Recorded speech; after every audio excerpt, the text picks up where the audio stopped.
자, 우리 여기 앞쪽에 앉은 송지용 선생님을 향해서 우리 이렇게 이야기합시다. Hey, nice church. 좋습니다, 좋습니다. 네, 그 약간 휴가 오는 마음으로 그죠? 네, 내 영혼의 휴가다. 주일은 내 영혼의 휴가다. 그런 마음으로 오신 줄로 생각이 됩니다. 네. 오늘 말씀 제목 따라합시다. 엄마 아빠 사랑해요. 자, 나는 엄마 아빠한테 사랑한다고 말한다.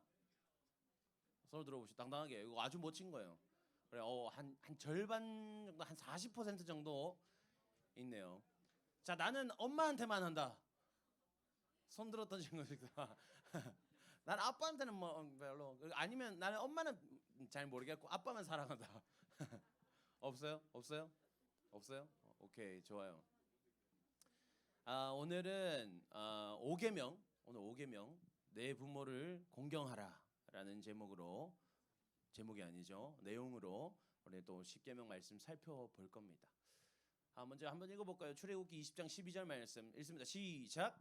내 부모를 공경하라. 그리하면 내 하나님 여호와가 내게 준 땅에서 내 생명이 길리라. 아멘. 내 부모를 공경하라 이렇게 되어 있어요. 내 부모를 공경하라. 공경하라가 뭘까요, 여러분? 공경하라.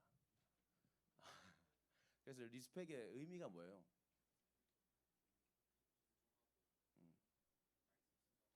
존중하고 귀하게 여기다. 맞아요. 예.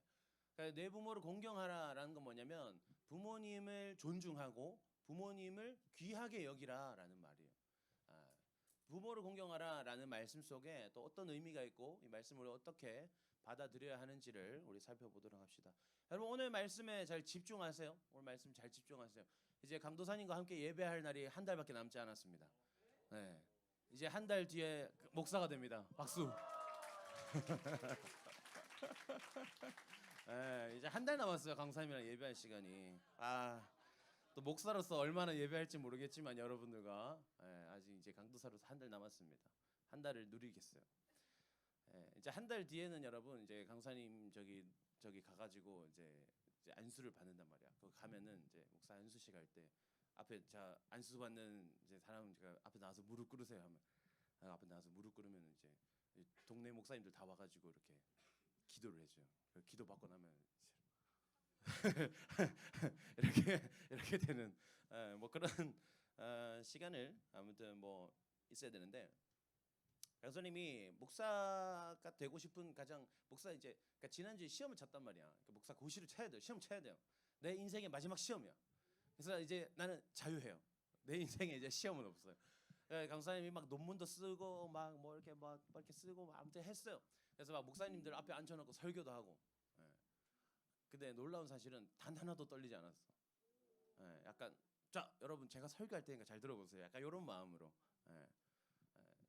그런 마음으로 교만하게 잘 갔다 왔습니다. 근데 아무튼간에 목사고시를 준비하면서 강사님이 내가 목사가 되고 싶은 이유가 뭘까? 지금 당장 내가 목사가 되어야만 하는 이유가 뭘까? 고민해봤어요. 근데 아무리 생각해도 없어. 딱히 내가 뭐 당장 목사가 왜 돼야 하나? 없어요. 그런데 목사가 되면 내가 할 수 있는 게 하나가 생겨요. 뭐냐면 여러분들에게 축복 기도하는 거예요. 공식적으로. 뭐 사적으로는 얼마든지 할 수 있지. 여러분 선생님들도 여러분들에게 얼마든지 축복 기도할 수 있어요. 그러나 교회의 질서상, 교회법상 목사만 공적인 축복 기도를 할 수 있도록 정해놨어요. 왜냐하면 우후죽순 아무나 와가지고 축복한다고 막 그러면은 이제 좀 문제가 또 생길 수도 있으니까 정식으로 이제 목사로서, 그러니까 목사의 직무 중에 뭐가 있냐면 하나님의 사자로서 축복하는 일. 그러니까 목사님이 여러분들을 축복해 준다는 건 하나님께서 성경에 왜 천사들을 보내서 하나님의 그 사람들을 축복하시는 장면들이 등장하는데 그런 것처럼 목사들을 통해서 여러분들을 축복한다 하나님께서 그런 의미가 담긴 거죠. 아무튼 목사가 되면 그거 할 수 있어요. 그래서 여러분들에게 축복 기도를 해주고 싶은 마음이 있는 거예요. 근데 빠르면 빠를수록 좋잖아. 그래서 그 마음 하나를 가지고 또 하나는 이제 하반기에 우리 12월 되면은 또 세례식 있잖아요. 지난번에는 이제 여목사님 오셔서 했잖아요. 근데 이제 내가 할 수 있는 거야. 하반기 세례반 사람. 니. 그래가지고 뭐 아무튼 그런 것들이 생겨요. 그러니까 뭐 나를 위해서는 없어요. 뭐 목사가 돼야 하는 이유, 뭐 나에게 좋은 건 별로 없어요. 뭐 책임만 더 늘어날 뿐이지. 그러나 여러분들을 생각하니까 떨어질 수 없겠다. 최선을 다해서 열심히 해야겠다. 그래서 강사님이 수석 합격을 했어요. 왜냐하면 시험 치는 사람이 나밖에 없었어. 네. 사실 이 시험에 대해서 에피소드가 많은데 여러분 다 들려주고 싶지만 하나만 들려주겠습니다. 시험을 치는데 이렇게 공부를 한단 말이야. 어떤 공부를 하냐면 성경 시험은 안 쳐요. 왜냐면 성경 시험은 이미 강도사 고시 때 성경 막 처음부터 끝까지 다 외워서 친단 말이야. 그래서 그때 성경 시험 치기 때문에 목사고시 성경 시험 안 치고 교회 헌법이라는 책이 있어요. 교회 헌법. 그러니까 예배는 어떻게 드려야 되는지, 세례식은 어떻게 해야 되는지, 교회에 문제가 생겼을 때 어떻게 해야 돼, 뭐 이런 세밀한 것들을 다 나눠놓은 뭐 그런 그 책이 있단 말이야. 그 책을 공부해가지고 시험을 치는 건데, 그 시험장에 가니까 이제 목사님이 시험지를 주면서 저 방에 들어가서 시험 치면 된다. 다치면 나와라. 다치면 나와라. 그럼 그 다음 과목 시험지를 주겠다. 이제 이렇게 한 거예요. 그러니까 뭐 혼자니까 뭐 제한 시간도 없고 그냥 이제 차라 치고 나와라 이렇게 하는 거예요. 그래서 들어가자마자 10분 만에 나오고 들어가자마자 10분 만에 나오고 들어가자마자 10분 만에. 그러니까 이제 목사님이 그 고시부라고 있어요. 시험을 주관하는 그 거기에 이제 대장 목사님이 밑에 목사님들한테 시험 문제 똑바로 낸 거 맞냐고, 어떻게 이렇게 빨리 채울 수가 있냐고. 이제 네, 그만큼 완벽하게 외웠다. 박수 치지 마라, 더 부끄러우니까. 그런 애매한 박수는 더 별로다. 아무튼 뭐냐면 목사가 되면 하나님이 나에게 여러분들을 축복할 수 있는 그 권한을 주신다는 거예요. 나에게 여러분들을 축복할 수 있고 여러분들에게 세례를 베풀 수 있는 권한이 생긴다는 거죠. 하나님으로부터 그 권위를 위임받는 거예요. 이제 너는 교회를 위해서 내가 너에게 할 수 있는 것들을 열어주겠다 이렇게 하는 거예요. 근데 오늘은 그래서 이 권위에 대해서 이야기할 거예요. 권위에 대해서. 사실 여러분들, 강사님이 여러분들 앞에서 이렇게 마이크 들고 나 혼자 이렇게 말할 수 있는 이유는 뭐예요? 강사님이 여러분들보다 뭐 잘난 게 뭐가 있을까요? 대답 못하는 외모 누구예요? 오늘 기프티콘 나간다. 농담입니다. 기프티콘 안 줄 거예요. 자, 아무튼 여러분들보다 강사님 뭐 딱히 잘난 게 별로 없잖아요. 여기 선생님들도 그렇고 선생님들에 비해서 강사님 뭐 나이가 많은 것도 아니고 더 지혜로운 것도 아니고 뭐 더 어떤 뭐 그래 맞잖아. 내가 나이 어리니까. 맞는 말인데 왜 그래? 아무튼 그렇잖아요. 그러니까 선생님들이 사회적으로 볼 때는 강사님보다 훨씬 더 존경받고 훨씬 더 주목받는 분들이란 말이에요.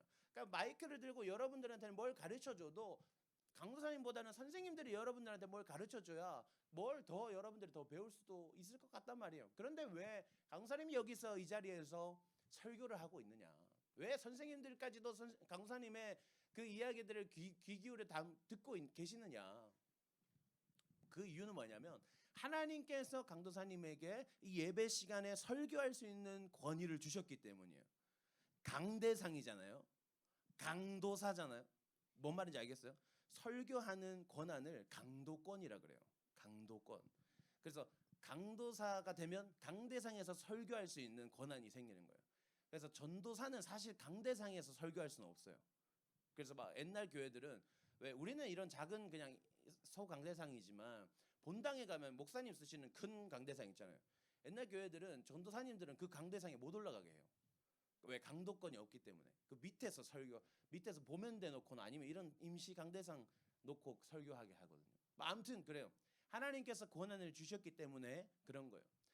그리고 이 선생님들께서 또 여러분들이 또 마음 중에 하나님께서 강도사님에게 주신 그 권위를 인정하고 있기 때문에 여러분들이 이 시간 내 말에 귀를 기울이고 있는 거란 말이에요.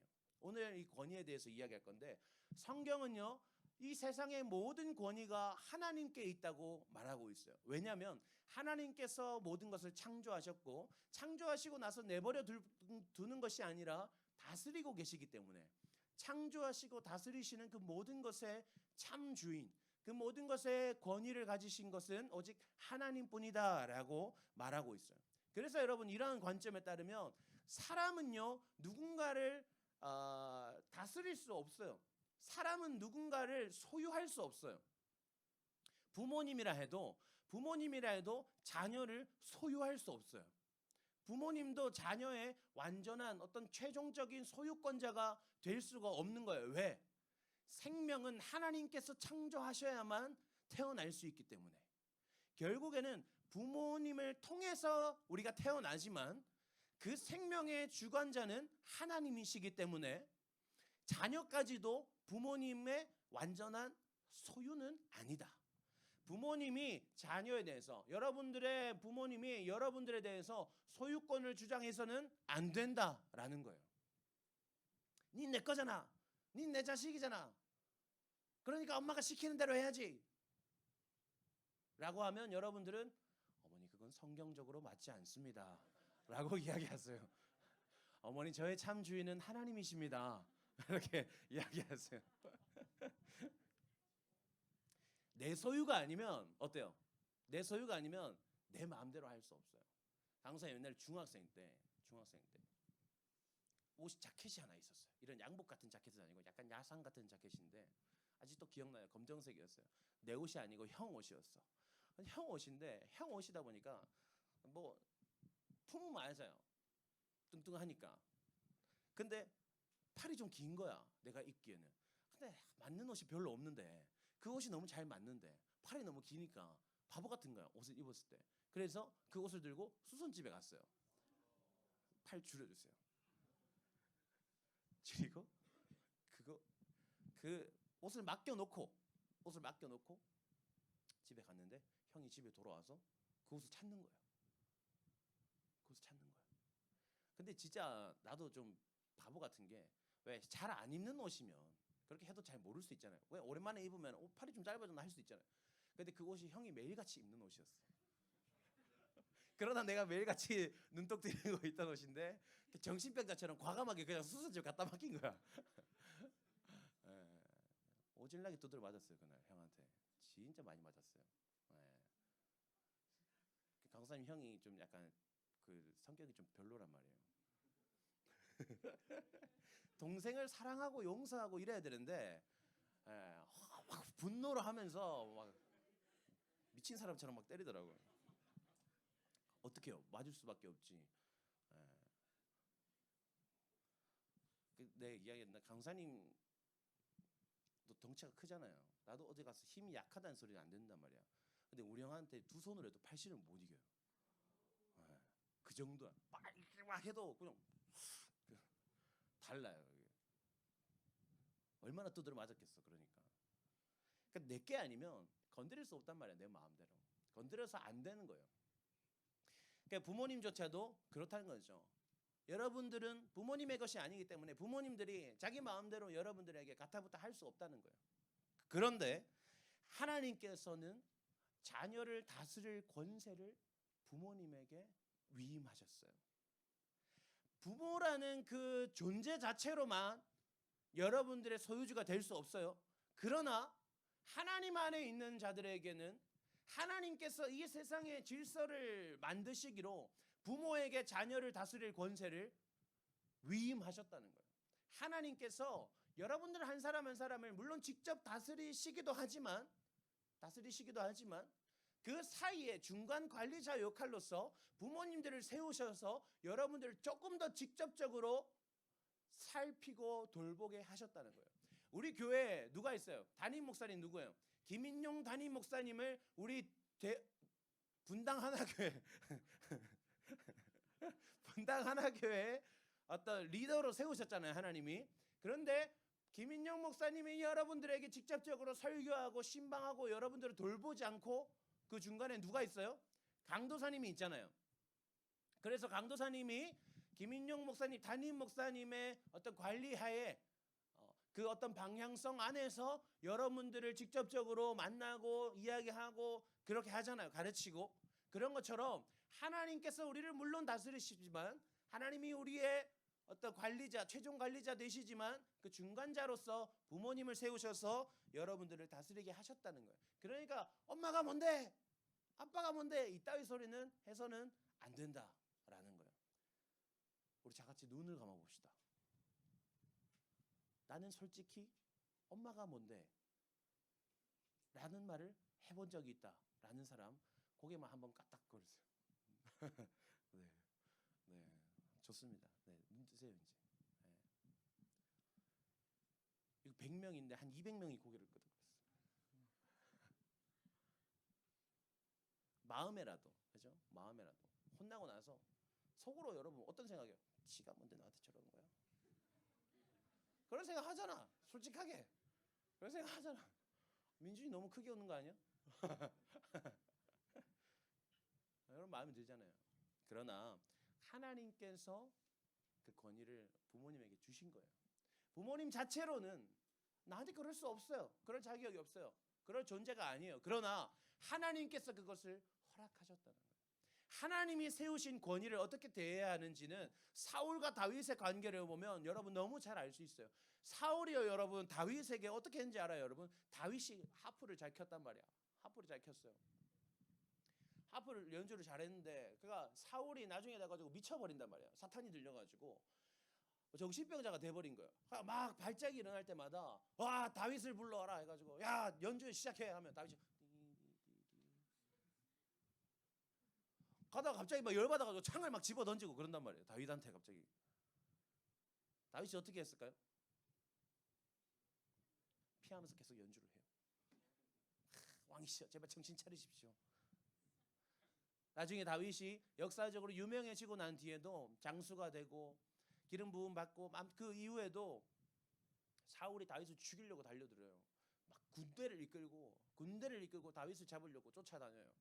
다윗에게 사울을 죽일 기회가 생깁니다. 그때 다윗이 뭐라고 말하냐면 하나님의 기름 부음 받은 자를 내가 내 손으로 해할 수 없다 이렇게 말해요.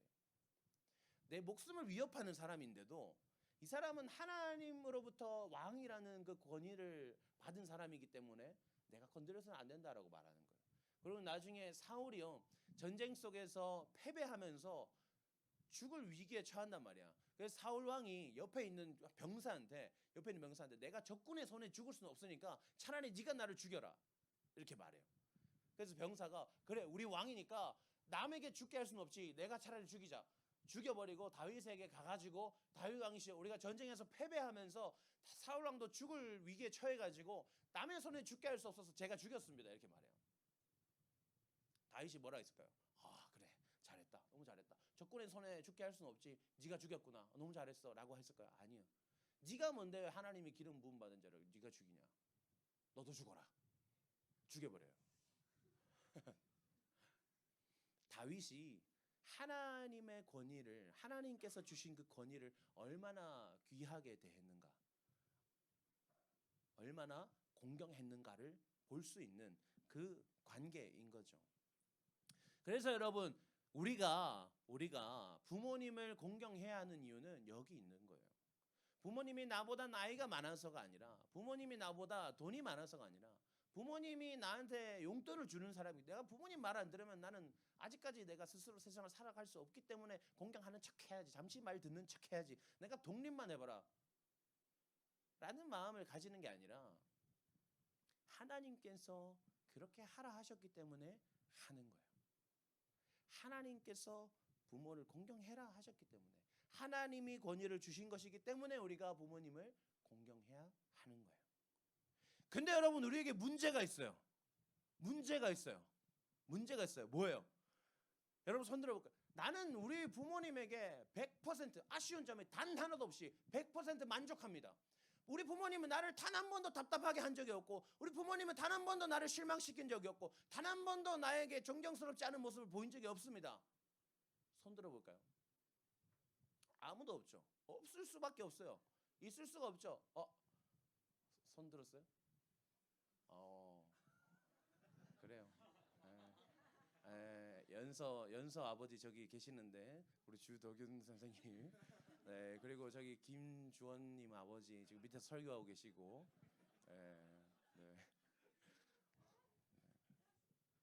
그러니까 인간은 그래요. 지금 이 시간에도 거짓말을 하잖아.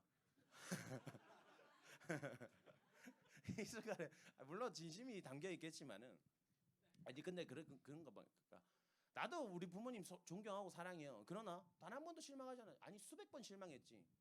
수천 번 답답했지. 그러나 사랑하고 존경하고 공경해요. 그러니까 문제는 뭐냐면 우리 부모님이 완벽하지 않다는 거예요. 우리 부모님은 완벽한 인간이 아니라는 거예요. 이 세상에 완벽한 인간은 없으니까. 누구나 실수하고 누구나 잘못하고. 그리고 또 놀라운 사실은 시대가 너무 많이 변하잖아요. 너무 급변하는 시대잖아요. 그러니까 여러분들이 알고 있는 걸 부모님이 몰라. 근데 아는 것처럼 말해. 뭔 말인지 알겠어요? 엄마는 이때 안 살아봤느잖아. 내가 방금 너무 사투리를 했나? 알아들었어요? 엄마는 청소년 안 지나봤는 줄 아니? 어? 아빠는 중학교 안 다녀봤을 것 같아? 놀라운 사실. 목사 오실 때 목사님들 앉아가지고 앉아서 이제 내가 설교를 했잖아요. 설교를 했는데 설교하고 나서 제일 처음 질문 들어온 게 뭐냐면 설교 끝나고 이제 피드백 이렇게 주시는데 제일 처음 질문이 뭐였냐면 경기도 올라온 지 얼마 됐니? 그래서 2년 좀 안 됐습니다. 근데 어떻게 그렇게 사투리를 안 써요? 그래. 목사님들 다 부산 사람. 다 용인, 수지 저기 뭐야 뭐 평택 뭐 이렇게 뭐 양평 이런 경기도에서 다 이제 목사님이신데 막 다 부산 출신이야. 어떻게 그렇게 사투리 안 써요? 연습 좀 했습니다. 아무튼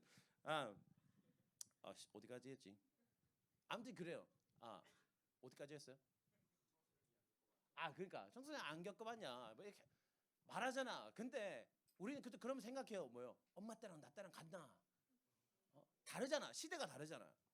그러니까 지금 교육 과정만 해도 얼마나 많이 바뀌었어요. 이해할 수 없어요. 강사님 여러분들이 도대체 뭘 배우는지 모르겠어. 이해가 안 돼요. 그 과목이 이해가 안 돼요. 뭐 희한하더만. 그죠? 그렇잖아요. 그러니까 나는 그냥 이과 문과 배우는 수학이 달랐어요. 수원 수투 그게 끝이었어. 근데 여러분들은 뭐 다 이렇게 따로 돼 있더만. 그러니까 그렇다는 거야. 아무튼 뭐예요. 그러니까 부모님 여러분 다 이해할 수 없어요. 여러분 어떻게 살아가는지 잘 모르고 여러분들이 막 학교 가면 뭐 막 욕하면서 하잖아요. 여러분 부모님들도 잘 모르잖아요. 그런 거. 우리 아들 제일 착한 줄 알고. 여러분들 부모님들이랑 이야기하면 뭔지 알아요? 뭐라고 하는지 알아요? 우리 아들이 아이는 너무 착한데 조금 귀찮아하고 불성실하고 좀 그런 게 있어서 큰일입니다.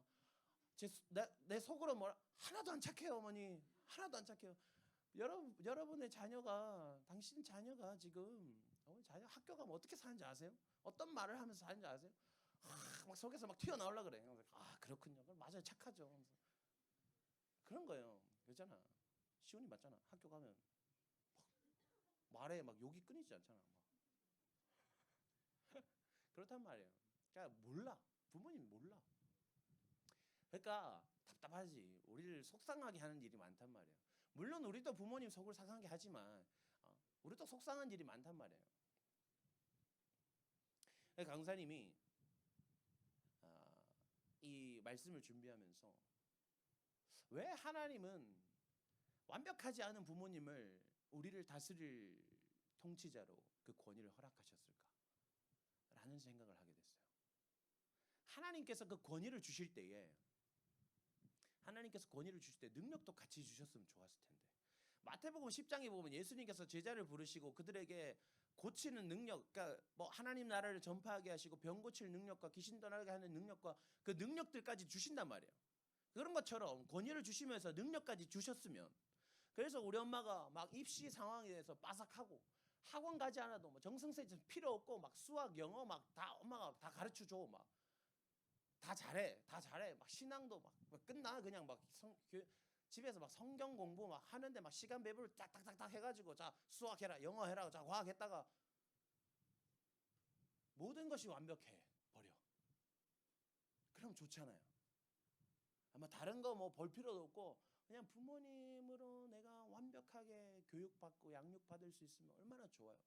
그러나 우린 답답한 순간이 너무 많다는 거지. 하나님 왜 그렇게 하셨을까? 왜 그렇게 하셨을까?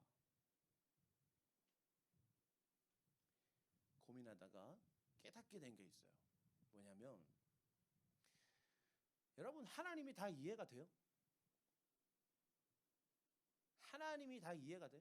하나님이 어떤 마음으로 나에게 이렇게 살게 하시는지, 하나님이 어떤 의도를 가지고 나에게 이런 상황을 겪게 하시고 이런 마음이 들게 하시는지 하나님이 이해가 돼요? 이해되지 않는단 말이에요. 이해되지 않는 순간들이 너무 많아요. 우리가 하나님 믿으면서 하나님의 사람으로 살다 보면 하나님 도대체 왜 저를 이렇게 살게 하십니까? 라고 의문이 생길 때가 많이 생겨요. 앞으로 더 그렇겠죠, 여러분들. 부족한 부모님을 통해서 그럼에도 그런 부모님을 공경하라 하시는 그 하나님의 말씀 앞에서 우리는 결국에 이해되지 않는 하나님을 그럼에도 신뢰할 수 있는 훈련을 하게 되는 거예요. 우리 부모님이 답답할 때가 있지만 실망스러울 때가 있지만 그럼에도 나의 부모님이기 때문에 하나님께서 나에게 맡겨주신 나의 권위, 나의 권세자이기 때문에 내가 부모님을 사랑하고 내가 부모님을 여전히 존경하고 실수와 실패와 답답함들이 있지만 그럼에도 내가 묻어두고 나의 부모님이기 때문에 내가 사랑하겠습니다 라고 하는 그 훈련을 통해서 결국에 우리 삶 가운데 어떤 어려움이 생겨서 하나님 앞에 내가 실망하게 되는 일이 생긴다 할지라도 내가 하나님의 의도를 깨닫지 못해서 하나님 도대체 왜 저는 이렇게 살아야 됩니까? 라고 하는 순간이 있게 되더라도 그래도 나는 하나님을 사랑하겠다 할 수 있도록 하나님께서 우리를 훈련시키는 것이구나 라는 걸 깨달을 수가 있는 거예요. 두 번째, 또 어떤 의도가 있냐면 부족한 부모님을 통해서 결국에는 완벽하신 하나님을 바라보게 하는 거예요. 무슨 말인지 알겠어요?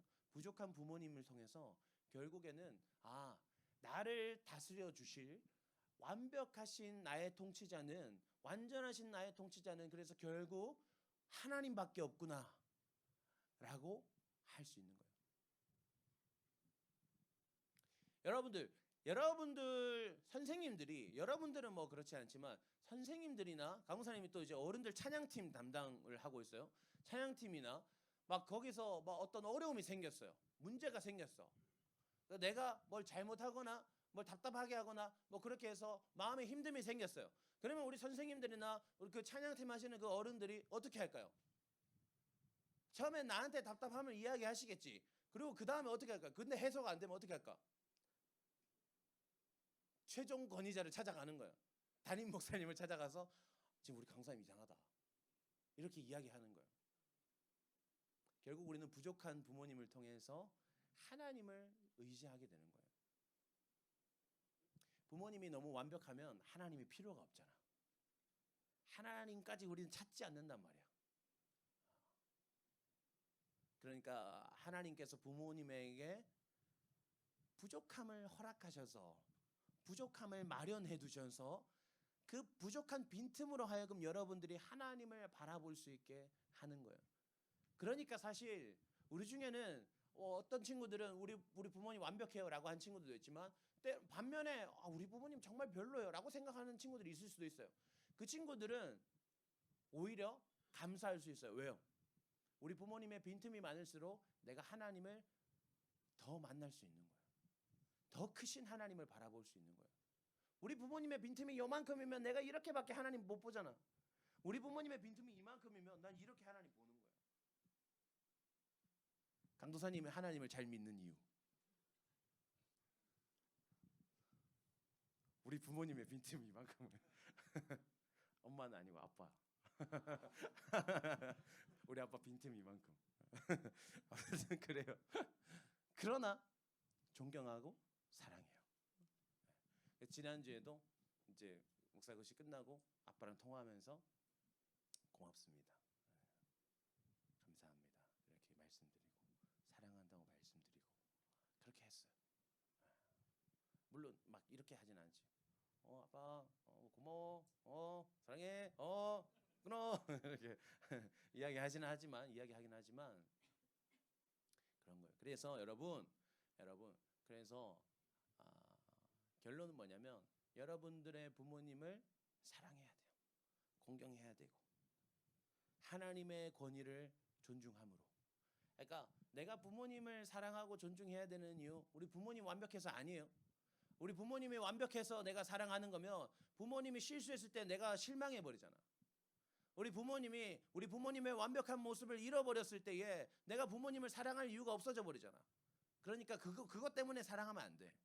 그것 때문에 사랑하면 안 되고 하나님께서 그렇게 하라 하셨기 때문에 사랑하는 거예요. 그건 변하지 않는 진리예요. 변하지 않아요. 상황이 어때도 환경이 어때도 여러분들이 부모님에게 어떤 실망을 하거나 어떤 답답함을 느끼거나 어떤 관계에 틀어짐이 있을 때에도 그건 변하지 않는 하나님의 진리예요. 영원한. 그러니까 그럼에도 우리는 부모님 사랑하고 존경하고 공경할 수 있어야 되는 거예요. 그렇게 되면 여러분 어떤 축복이 주어지냐면 오늘 말씀에서는 여호와가 내게 주는 땅에서 내 생명이 길리라 이렇게 이야기하시는데 이게 의미하는 바는 뭐냐면 네가 네 부모님 잘 섬기면 너 오래 살 거야. 단순히 그런 말이 아니에요. 왜? 부모님 말 안 듣는데 막 100살, 120살까지 사는 사람도 있잖아. 모르지만 있겠지. 부모님 말 되게 잘 듣는데 빨리 죽는 사람도 있단 말이야. 그런 의미가 아니고 포괄적인 거예요. 하나님께서 이 땅에서 생명이 길리라 하신 거는 뭐냐면 그러니까 쉽게 표현하면 만사형통이에요. 만사형통. 네가 다 잘 될 거야. 특별히 부모로 표현했지만 위의 권위를 공경하라는 거거든요. 그러니까 여러분들이 학교에서는 선생님을 공경해야 돼요. 교회에서는 강도사님과 또 선생님들을 공경해야 돼요. 집에서는 부모님을 공경해야 되죠. 그 공경하는 모든 여러분들을 다스리고 여러분들을 돌보아주는 위의 권위를 공경할 수 있어야 된다는 거예요. 그러면 여러분들의 만사가 형통하게 될 것이다. 하나님께서 그거를 이 세상에 그냥 질서로 만들어 놓으신 거예요.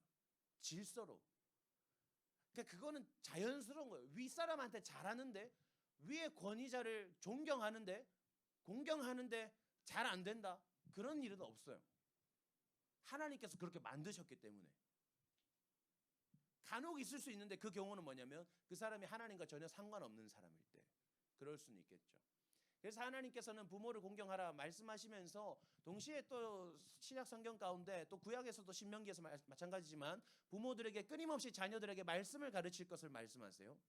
그러니까 하나님의 사람이라면 하나님의 백성으로서 그 하나님 주신 권위를 가진 사람이라면